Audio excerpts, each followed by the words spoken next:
What's up, pilots? Today's briefing, we're going to talk about hull crackers. A hull cracker is one of the best weapons that you are going to get access to.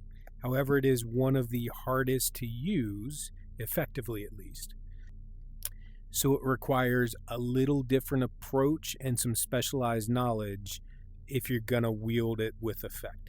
So for those who might not know what the hull crackers are, it's the charged plasma grenade that you launch and then pull the trigger again to detonate. Okay, so the first thing I want to do is just talk a little bit about the hull crackers versus the quartz heavy, because they almost serve the same role, but their differences really make them applicable to two different scenarios. When you just look at the stats, the hull cracker is inferior by most metrics that we measure. It does less damage, there are fewer in the magazine, it has longer reload times, and it is objectively harder to use than the fire and forget rocket that is the quartz heavy. So why would we use them? Well, there are two main reasons that you would want to use them. Number one, you have far more control over how the projectile behaves. You get to decide how fast it launches, the arc it takes to get there, and when it detonates, versus the quartz heavy, you fire and forget. When it hits something, it explodes. And number two, it goes through shields. The Guardian shield, the plasma shield that blocks most everything, a hull cracker will go through it. The bulkhead that the flying scouts like to use, that blocks most everything, a hull cracker, the splash damage goes right through it like it's not even there.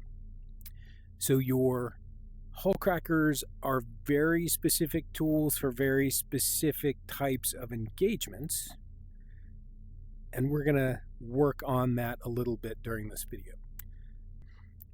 So first things first, let's just learn to launch these things. It is a charged weapon type. That means just because you pull the trigger, nothing necessarily happens. All right, hopefully you can see that on my screen overlay. I am pulling the trigger, but nothing comes out. I have to hold this trigger down, and one of two things will happen. If I hold it down and keep it there, it will reach full charge and launch. If I let it charge a little and then release the trigger, it will launch at a lower velocity. So let's go ahead and do a couple of those. Here comes the full charge. So you just hold the trigger. When it hits full, it launches. There you go. Now, it's out of view, but it's back here behind the pylon. I let my trigger go and nothing happens. Okay, the second pull of the trigger does the detonation. So it is a weapon that you have to really think about where your projectile is, what is near it, right? And play it as a two trigger type of weapon. Now let's do a shorter launch. I'm going to try to just roll it to the red tanks there. So a little charge goes out there. It's not quite enough. Second pull explodes it. But you can see the difference there, right? You hold the trigger down, high launch velocity goes a long way. You can modulate that pull. There we go. Wedged it right under. Boom. Okay. So we can already see one of the difficulties is going to be judging how much velocity to put on that launch. A real easy rule of thumb to just get you started here is going to be when you ping a target, you might not be able to read that on my video, but it's 128. If we look at that one, it's 422. So a little over 100, a little over 400. A fully charged hull cracker goes about 100 meters in a second. So if I want to hit this here, I got to count off about a second. 1001. If I want to hit this one here, I got to count off about 4 seconds. 1, 2, 3, 4. Okay. Now, obviously, that's not perfect as far as 1 second per 100 meters, but it's going to be real close. Now, if you really want to dial this in, what you can do is instead of exploding them, I mean, that's the ultimate goal. We want to hit our target with damage, but to just figure this out, okay, don't explode it. Watch for it to bounce. and that helps you get a sense of the travel time to go that far. All right, here's our 4-second.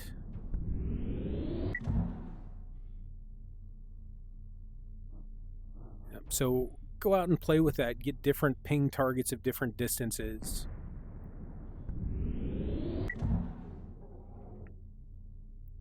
And watch for them to bounce. And then as you kind of get timing on that, okay, we want to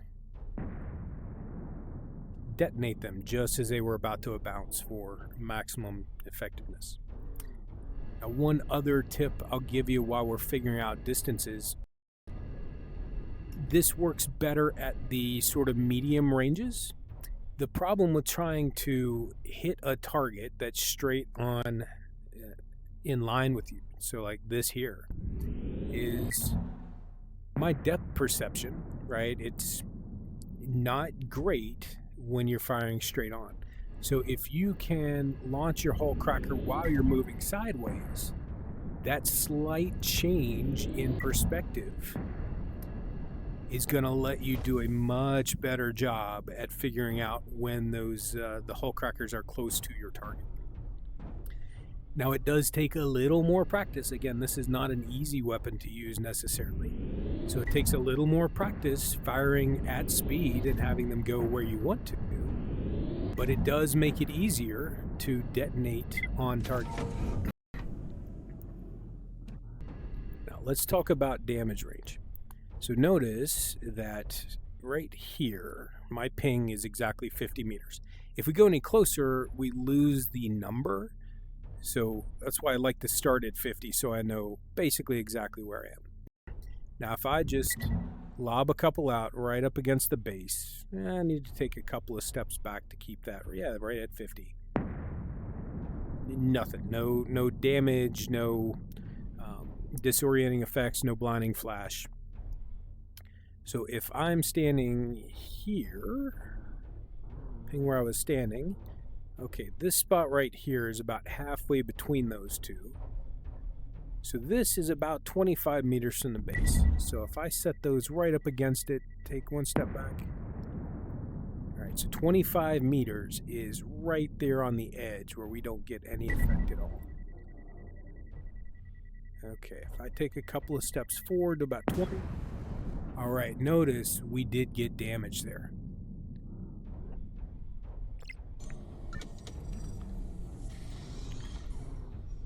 Now let's see, we've got a full mech. I'm gonna drop 2. I'm gonna go stand right on top of them, loudest beeping. Okay. So that hit pretty hard. Did about 50 damage total. Remember, these are percentages. All right. Something else that I do want to talk about real quick is taking care of your teammates when you use this weapon. The blast radius is big enough that you can hurt your team just as much as the enemy, just like using a quartz heavy. But in this, you can do it in ways that you weren't actually expecting. So let's say I'm trying to shoot this gap here. But one of them went through, but one of them, who knows where that thing went? And they both detonated, and notice that I think it was behind me here that actually detonated. So when you lose track of one, there's a good chance that, well, let's say there's a non-zero chance of doing damage to a teammate. Right? Anytime you're shooting at an area here, well, 2 of them went. One's over here, one's over here. Right, so the moral of that is pay attention. Keep track of where your HUL crackers went so that you can detonate them responsibly, let's say. You will also find, because this is a charge-up weapon, that you're engaged with somebody, you're fighting, boom, you're already sending the next one, you've already got the next one charged, and the enemy is blown up, either by you or your teammate. You may just have to send your HUL crackers off into space where you know they're not going to hurt anyone, so you can detonate them and get back to business. So take care of your teammates out there. This is a weapon that you can really mess up bad with. So just be aware of that. Another notable point about the HUL CRACKER is that it benefits from slam firing technique. Now, if you don't know what that is, go watch my other briefing on it, but I'll do a little demonstration here. If we are firing all three, I'm just launching them out there to get them done quick, you have this full reload time. You see how long it takes to reload. Okay, well, if I hold down my reload button, I still have a reload period, but notice I never get the long reload period. That's slam firing. Very effective with the HUL crackers because a lot of folks that are going to engage you are counting your shots, right? They're looking for 3, maybe 4 if you're running extended mag. They're not looking for that 5th, 6th, 7th shot. So if you're gonna run HUL crackers, especially as people start engaging you close up, you might consider your slam firing. So here comes our problem. We've got an enemy guardian who just deployed a shield. Most of the weapons that we could use, that shield is going to stop. But since the HUL cracker goes through them, we should be able to use it to take care of this problem. Now he's about 200 meters away, so that's going to be about 2 seconds worth of travel time. So let's see if we can knock out that shield emitter. And it's down. So now we see we have an enemy out here with the bulkhead. The bulkhead is very good against projectile weapons. It's going to block most anything that you shoot at them. So this is where the HUL cracker is going to shine. So if we do a little ping here, we see he's got 150. He's about 150 meters away. Let's see if we can hit him. All right, went right through that bulkhead and brought him down. One more. All right, direct hit, did at least 103 damage. Okay, we just heard something. Let's turn around. There he is. Get a ping on him, look at the distance. How do we know we hit him? We're looking for those white X's. There's one on him. There's 2. And there's 3. He's down.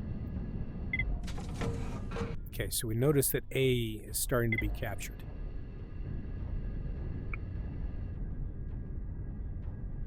Using sound, we can hear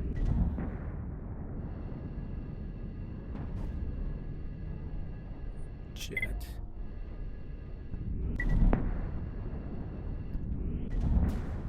Okay, we just got a white X.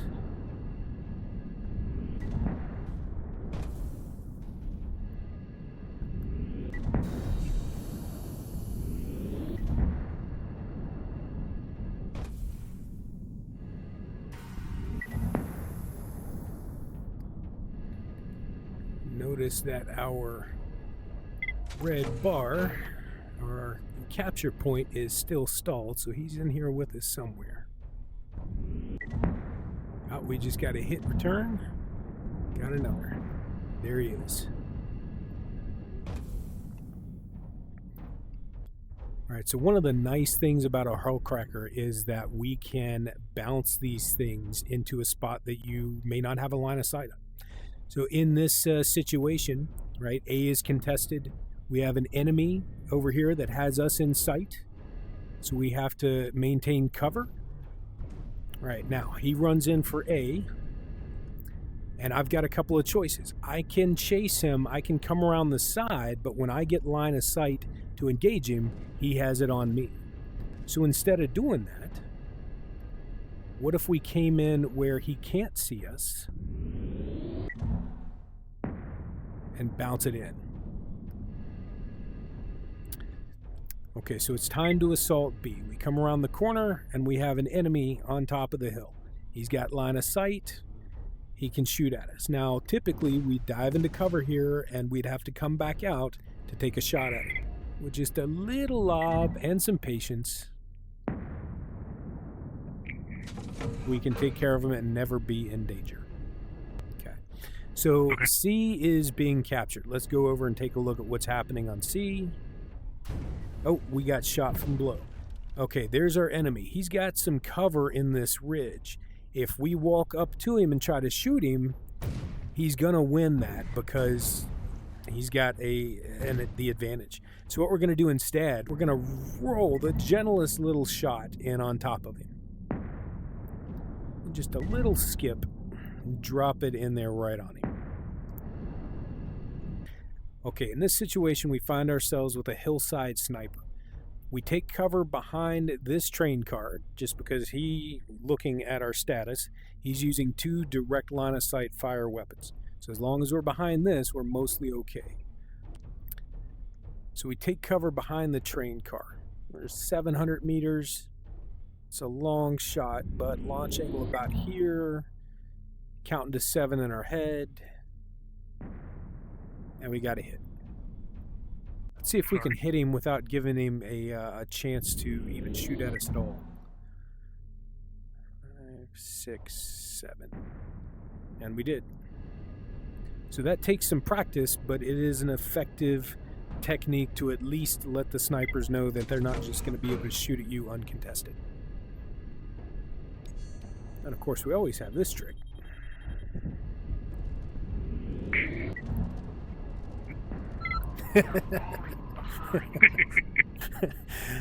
Oh, all right, Fish. I think that's all the clips, man. I really appreciate it. Hey, great job. I love your videos. All right, dude. The detail you put into them is cool. All right, so that's HUL CRACKERs. Hopefully that has helped you understand them a little better. For the new people, especially when you're just getting into them, go play, have fun. Get a partner to work with in the beginning so you guys can dial in your launch distance and detonation distances. But yeah, look forward to seeing you use them on the battlefield. Good luck.